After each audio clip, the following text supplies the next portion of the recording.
Sadism ఏంది? ఇది sadistic pleasure కాదా? ఇప్పుడు ప్రభు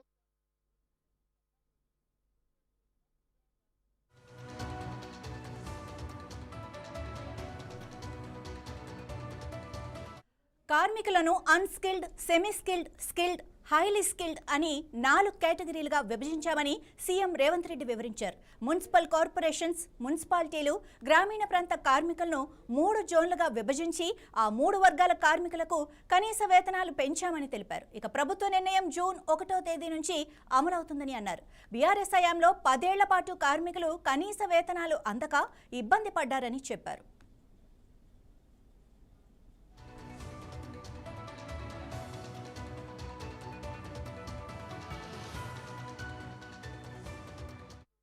$12,750 రూపాయలు ఉంటే ఈరోజు మనం 16,000 రూపాయలకు జోన్ 1లో పెంచడం జరిగింది.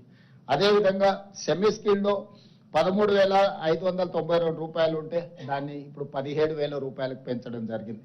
స్కిల్డ్లో గతంలో 13,772 రూపాయలు ఉంటే ఈరోజు 18,500లకు పెంచడం జరిగింది.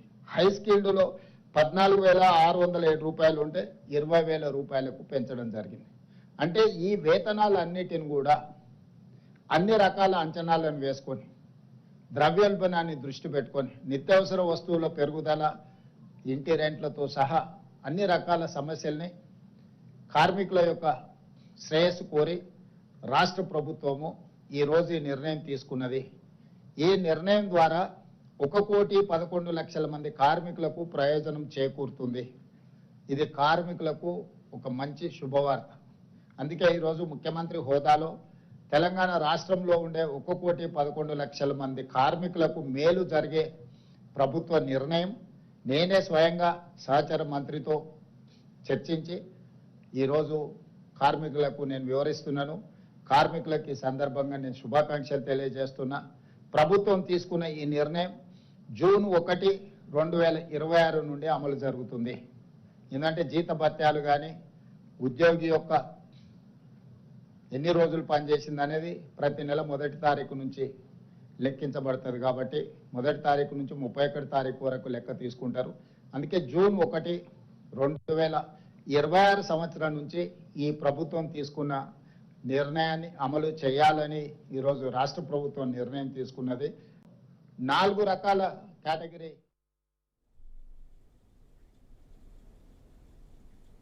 రైట్, బ్రేకింగ్ అయితే చూస్తున్నాం. పోక్సో మరియు అలాగే కార్మికుల వేతనాల గురించి సీఎం రేవంత్ రెడ్డి స్పందించారు. ఇంకా దాని మీద మరింత సమాచారాన్ని మా ఎగ్జిక్యూటివ్ ఎడిటర్ సిఎస్ఆర్ అందిస్తారు. సిఎస్ఆర్ చెప్పండి, రేవంత్ రెడ్డి ప్రెస్ మీట్ లో ముఖ్యమైన పాయింట్లు ఏమేమి ఉన్నాయి? చాలా పాయింట్లు ఉన్నాయి. అయితే ఏంటంటే ముఖ్యంగా ఇప్పుడు వివాదాస్పదంగా ఉన్నటువంటి బండి భగీరథ అరెస్ట్, ఆయన అసలు అరెస్ట్ అయ్యారా లేకపోతే లొంగిపోయారా లేకపోతే కేంద్ర మంత్రి బండి సంజయ్ పోలీసులకి సరెండర్ చేశారా అనేటువంటి చర్చకి తెరదించుతూ ముఖ్యమంత్రి రేవంత్ రెడ్డి మాత్రం చాలా కుండబద్దలు కొట్టినట్టుగా తన అభిప్రాయాన్ని చెప్పారు. ఎవరు తీసుకొచ్చి సరెండర్ చేయలేదు.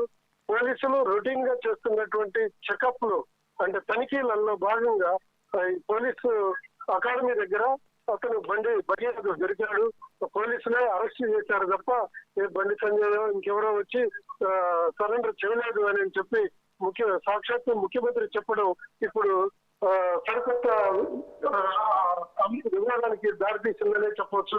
ఒకవైపు బీజేపీ వాళ్ళేమో బండి సంజయ్ చాలా నిజాయితీగా పోలీసులకు సహకరిస్తూ, న్యాయస్థానాలకు సహకరిస్తూ, లేకుంటే దర్యాప్తులకు సహకరిస్తూ తన కుమారుని తీసుకొచ్చి పోలీసులకు సరెండర్ చేశారని వాళ్ళు చాలా గొప్పగా, చాలా పాజిటివ్ గా చెప్పుకునే ప్రయత్నం చేస్తుంటే అదంతా అబద్ధం, లేదు పోలీసులే అరెస్ట్ చేశారు అని చెప్పి సాక్షాత్తు ముఖ్యమంత్రి చెప్పడం అనేది మాత్రం ఇప్పుడు హాట్ టాపిక్ గా మారిపోయింది.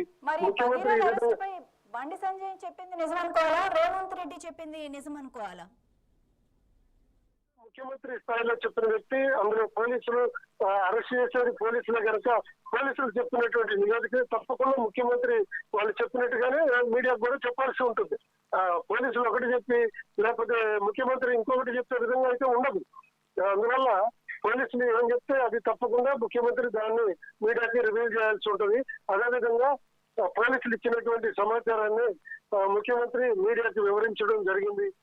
అందులో భాగంగానే బండి సంజయ్ కుమారుడైనటువంటి బండి భగీరథని పోలీసులే అరెస్ట్ చేశారని ఆయన చాలా గట్టిగా చెప్పుకొచ్చారు. ఇందులో బండి సంజయ్ తీసుకొచ్చి సరెండర్ చేశారనేది అవాస్తవం, అది అబద్ధం, అట్లా కాదు. నాకు పోలీసులు ఇచ్చినటువంటి హై లెవెల్ ఇన్ఫర్మేషన్, వాళ్ళు ఇచ్చినటువంటి డైలీ రిపోర్ట్ లో భాగంగా వాళ్ళు తనిఖీలు చేస్తుంటే పోలీస్ అకాడమీ వద్ద బండి భగీరథని అదుపులోకి తీసుకొని ఆ తర్వాతనే ఆయనని బండి భగీరథని అని చెప్పి నిర్ధారించుకున్న తర్వాత అరెస్ట్ చూపించారు. అరెస్ట్ తర్వాత ఇక జరగాల్సినటువంటి ఫార్మాలిటీస్ అన్ని జరిగినాయి.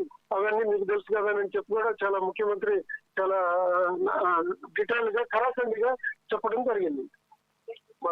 రైట్, మరి అంతా అంటే ఒక కేంద్ర సహాయ మంత్రి హోదాలో ఉండి బండి సంజయ్ ఇలా అబద్ధం చెప్పారని అంటే మరి అది ఎంతవరకు కరెక్ట్ అంటారు? అది ఎంతవరకు కరెక్ట్ కాదు, అసలు ఎట్టి పరిస్థితుల్లోనూ కరెక్ట్ కాదు. ఎందుకంటే ఆయన ఒక రాష్ట్రానికి భారతీయ జనతా పార్టీకి అధ్యక్షుడిగా చేశారు, ఎంపీగా చేస్తున్నారు, కేంద్ర మంత్రిగా చేస్తున్నారు. ఇన్ని హోదాల్లో అంటే ఒక జడ్+ కేటగిరీ, ఒక విఐపిగా రాజకీయ పొలిటికల్ విఐపిగా ఉంటూ కూడా ఇలా ఎందుకు చెప్పారు అనేది ఏంటంటే సింపుల్. ఇక్కడ రాజకీయ ప్రయోజనాలు ఉంటాయి, అందులో బీజేపీ అధిష్టానం నుంచి వచ్చేటువంటి ఒత్తిళ్లు ఉంటాయి. వీటన్నిటినీ డైవర్ట్ చేయడానికి ప్రజల్లో పెరిగినటువంటి కాస్త కూస్త ఏదన్నా కొంచెం తన పేరు ప్రతిష్టలకు ఏదన్నా కాస్త భంగం కలుగుద్దేమో అనేటువంటి ఆలోచనతో దీన్ని తను ఒక నిజాయితీ పరుడుగా లేకపోతే పక్షపాత రహితమై ఉండేటువంటి తన కొడుకైనా కానీ వేరే ఎవరైనా సరే చట్టానికి లోబడి ఉండాలి, చట్టాన్ని గౌరవించాలి అనేటువంటి ఒక మెసేజ్ ఇవ్వడం కోసం బండి సంజయ్ తనే సరెండర్ చేశానని చెప్పుకొని ఉండవచ్చు.